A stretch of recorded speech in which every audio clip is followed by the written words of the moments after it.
monsieur. Bon, j'ai bougé la voiture.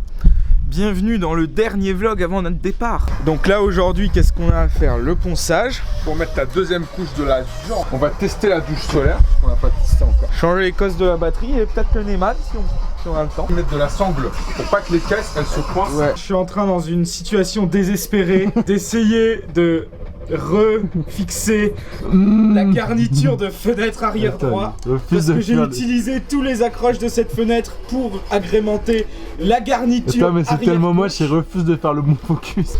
On a recollé les petites garnitures avec du Sika de manière industrielle, c'est-à-dire en très forte quantité. On a fait ça aussi. On a mis cette petite sangle. Bon, on a potentiellement réglé des problèmes de fuite à l'avant, on espère. À la base, on a dit dans les coins de coin, mais le mec il s'est un peu énervé là. Mec, t'as passé la bombe de Sika quasiment. Bah, Sika sponsorisez-nous parce que. Non, mais merde, on avait dit les 4 coins. Ouais, mais. Ça fait plus que 4 là. Et 8 coins.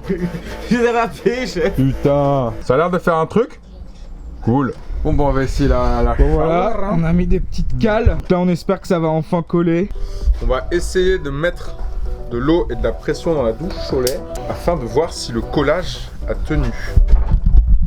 Perfecto. Ta gueule, toi là-bas. Ça, c'est un pot tenu. Bon, bah voilà, des vraies manœuvres de voleur. Et là, on a l'ancien Neyman qui a été. L'ancien nouveau Neyman, puisque tout a été démonté, remodifié par l'expert roumain. Je veux dire, bon.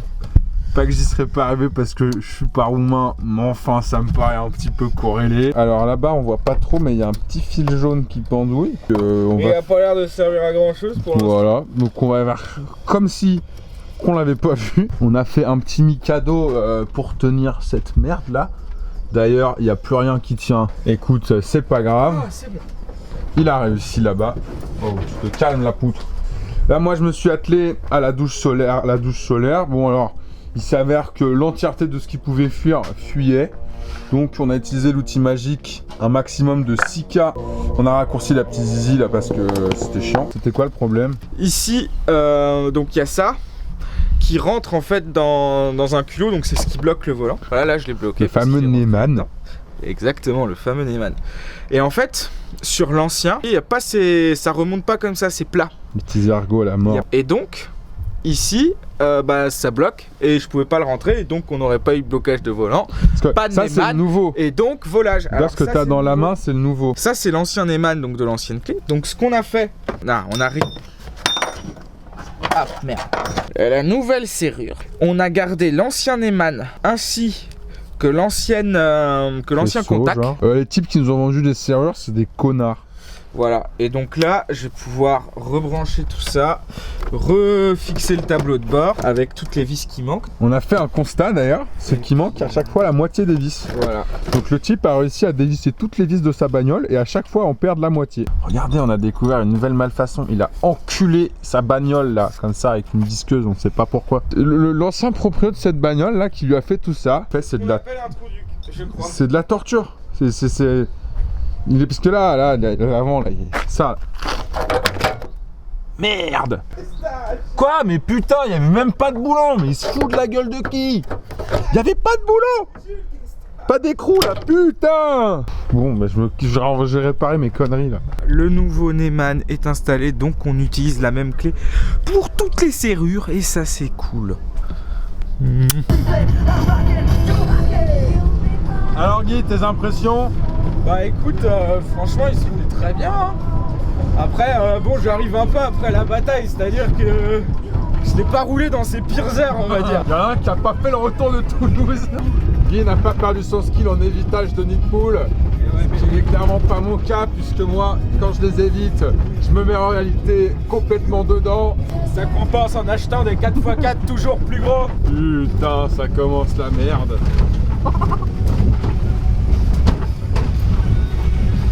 Il s'avère qu'en une fraction de seconde, on a perdu l'arrière.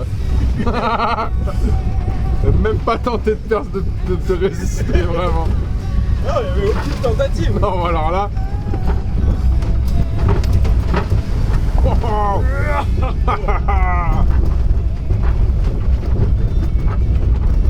Ah, ça sent le moteur.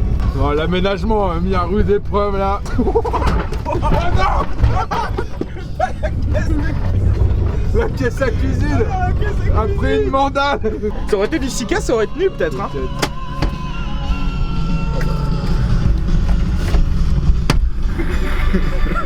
Oh putain. Merde. Gêné sur la route.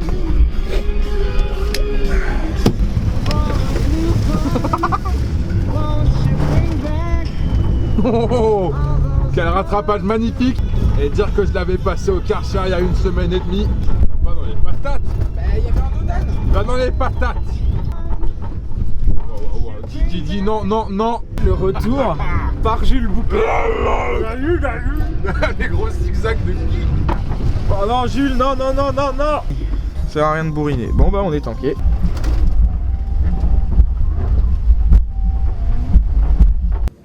Salut les petits loups. Bonjour. Voilà. Hola. T'as une clé à choc? Ah oui. Le topo c'est qu'il n'y a pas de topo. Bah, c'est que c'est un peu la merde. Hein. Donc là on essayait avec 2 dents. Tout à l'heure 0. On a essayé à 1 du coup. Ouais. On a aussi essayé à une, ouais. Mais est-ce qu'on a essayé à une d'un côté, est-ce qu'on essaierait pas de l'autre? De l'autre côté ça fait 4 dents. Non, on va être bon pour déculasser hein, de toute façon. Bah ouais. Oula. Bonjour. Il fait froid et humide. Et on va aller faire un travail froid et humide afin d'avoir un résultat froid et humide, ce qui nous amènera à un constat douloureux. Il va falloir qu'on démonte la boîte à air, le collecteur, La vis cachée, je sais pas trop à quel la moment vis elle cachée. intervient, mais elle est chiante. Je crois que c'est après la boîte à air, tu sais, c'est derrière là-bas. Et après Le papillon, il a dit après- un moment. et, ouais, le papillon. Et après les vis comme un escargot. Et on est bon. Alors ça, tu vois, j'ai l'impression que c'est un genre de truc où il y a un espèce d'ordre. Hop. C'est plutôt propre. Donc là, elle bouge un peu. Elle, ça va. Elle, ça va. Ça va. Ça va. Ça va. Et là. Celle-là, c'est la pire. Ouais. Donc il y a Elle a presque une, 1 centimètre celle-là. 2 et celle-là. Non. Non, c'est celle-là là. Ah ouais? À l'aide! Non mais de toute façon on est chibé parce que c'est des vis avec une tête torx mâle et moi j'ai pas de torx femelle. Donc on va t'attendre hein. Ouais. Non, là, c'est comme ça. De toute façon, je pense que c'est cassé. Hein. Soit on va chercher au magasin, soit on attend Flo. Je dis que peut-être c'est bien d'attendre Flo pour cette étape. Alors finalement on part avec la Twingo de G parce que le Kangoo est cassé, immobilisé. C'est réparable mais on a give up très clairement. On s'est dit bon on s'en occupera en rentrant. En gros on a pété la courroie de distrib et il y a 3 soupapes au moins qui ont succombé. Donc ça en plus des galères de carte grise et tout ça, on s'est dit bon et bah tant pis, on verra plus tard. On a quand même la chance d'avoir une Twingo avec un taux incroyable. C'est pas le Kangoo et on a un peu le seum parce qu'on avait fait tout un aménagement, on s'était fait kiffer et tout. On a quand même passé plusieurs mois à travailler sur ce Kangoo et maintenant il est cassé. Ouais. Donc ouais bah écoute On espère que cette petite Twingo chérie va tenir jusqu'à notre retour. c'est vrai que si elle tient pas, Et, on a bien le seum aussi. Si on arrive à rentrer, bah vous verrez le Kangoo, mais plus tard dans d'autres aventures. Ouais. Bah, enfin tout ce qu'il faut que vous reteniez, c'est qu'on part en Twingo. Ciao le bois de verrière, on se revoit dans 1 mois et demi.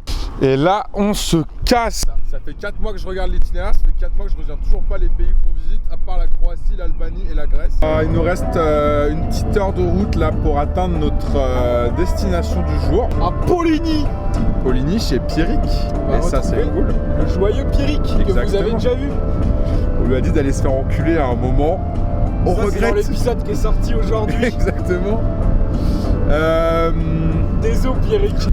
Bon, on est arrivé à notre premier spot de la soirée, enfin du voyage. Donc là vous pouvez voir qu'on a une super belle vue à 180. On voit tout Poligny. Il fait un peu frais mais ça va. Là on attend Pierrick. Ah oui, puis surtout ça pue la merde. Alors le Poligny il fait froid et puis c'est pas top. Puis il y a plein de monde, c'est chiant. On a fait fuir les locaux parce que ça va, les campagnards qui braient, ça suffit 2 minutes.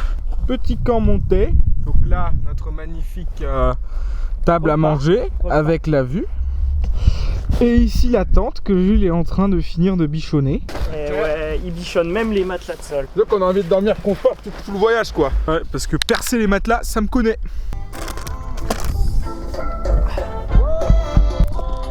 Les coques du Jura là, je sais plus comment ça s'appelle. Des grands tétras enculés. Voilà les grands tétras. Les grands tétras coques enculés. du Jura. C'est quand même vraiment un des 3 emblèmes du Jura avec le lynx et... C'est quoi l'oiseau de ton pays? Oh mec, Grands tétras on est passé devant un arrêt de bus Oh, qui s'appelait Les mais Pétasses. c'est dingo. Oh, Un panneau de ville qui menait à Petit Noir. mais en vrai, il y a vous savez qu'il y a entre ici et chez nous, il te fait passer par l'écroute. C'est l'endroit où j'ai promis à Nathan le jour où il se marie que je lui paye un voyage de noces. On avait ça, on voulait l'ouvrir. Du coup, au début, on a pris ça. Et en fait, c'était de la merde. Voilà, en fait, c'est littéralement, ça ne marchait pas. Hop là, voilà. Du coup, on s'est retrouvé avec ce genre d'ustensile pour pouvoir sortir un super bon vin avec un coq dessus. Alors les pâtes sont prêtes. Nous venons d'incorporer les oignons. Et maintenant c'est au tour de la sauce panzane bolognaise. Extra riche, extra viande.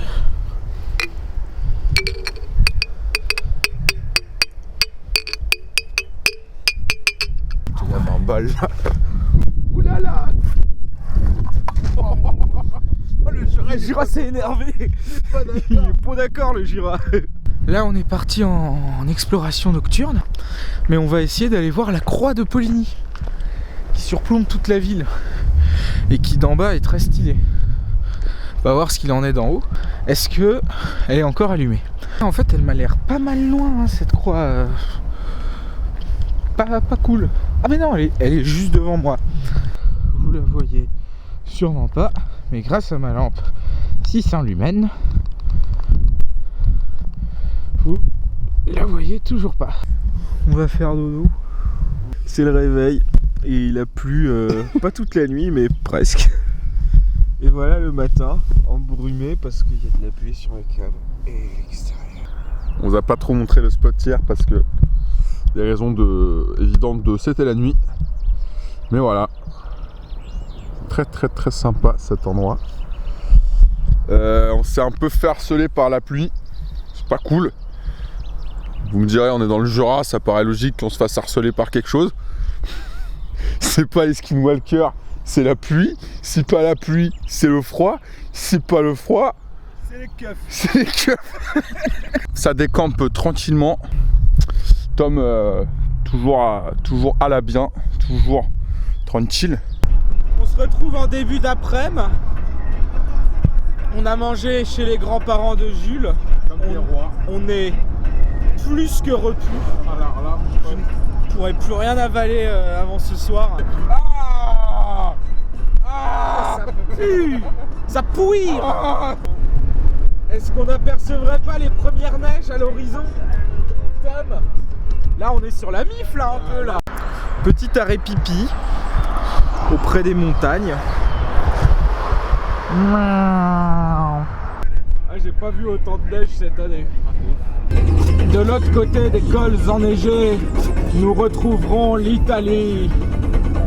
Et c'est Scarmozza Fumata.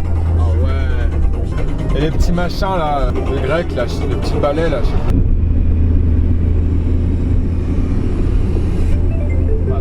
Nous on sait pas où on va, on n'a pas nos pneus neige. Pas les chaînes. Nous on a les semi-slicks habituels. J'ai pas confiance. Les camions. C'est-on arrivé en Italie? Sommes-nous arrivés en Italie? Serions-nous arrivés en Italie? Arrivâmes-nous en Italie? Arrivâmes-nous en Italie? Mais je crois que oui. Oh, regardez ça! Le panneau Italia, hijo de puta! Bienvenue à l'Italie! Bon, donc apparemment l'Italie c'est un grand tunnel. C'est une espèce de super longue fusille. On est à Sousa. Le spot de ce soir est à 20 minutes. Alors là nous sommes sur une superbe route. On a croisé des cerfs, des renards et un truc qu'on sait pas si c'est un chat sauvage, un renard ou autre. Un loup. Peut-être un loup mais vraiment puéril. Immature le type. Vraiment, il avait peur. Et là, on est plus qu'à 1 minute du spot.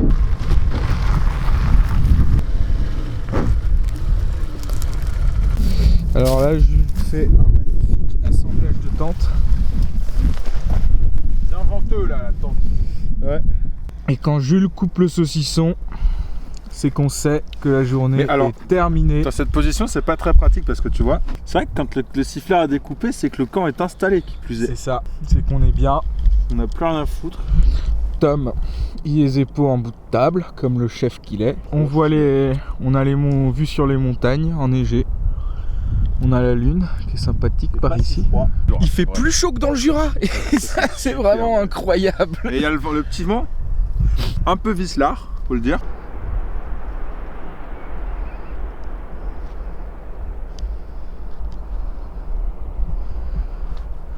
Il y a Tom qui a passé une bonne nuit. Moi aussi. Et on est reparti.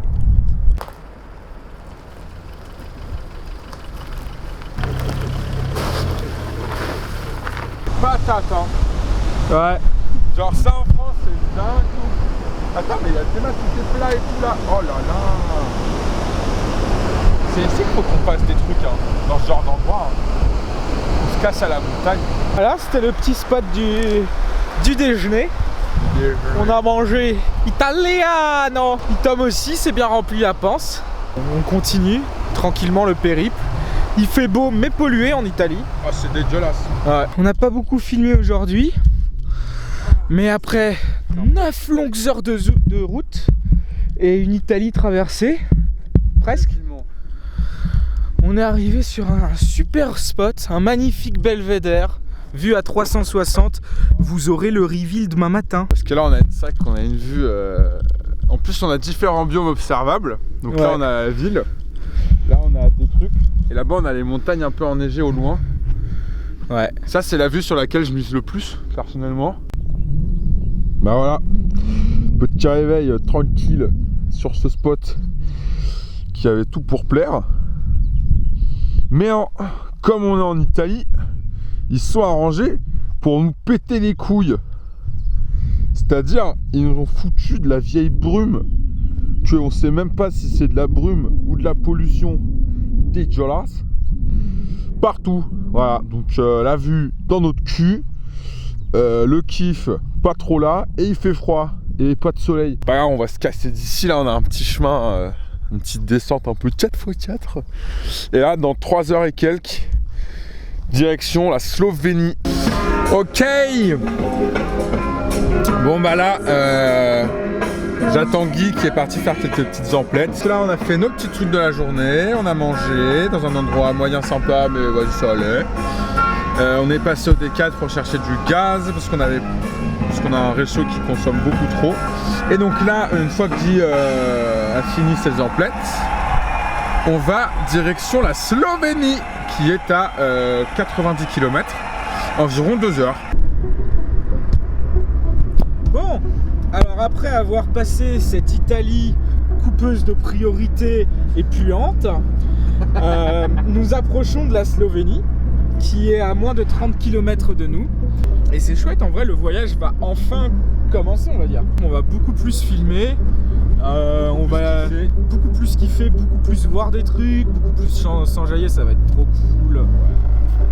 Et ce soir, c'est barbecue. On est actuellement dans une espèce d'entre-deux Italie-Slovénie, avec une vibe très spécifique. C'est plutôt mignon, plutôt pas mal, ouais. C'est très paisible.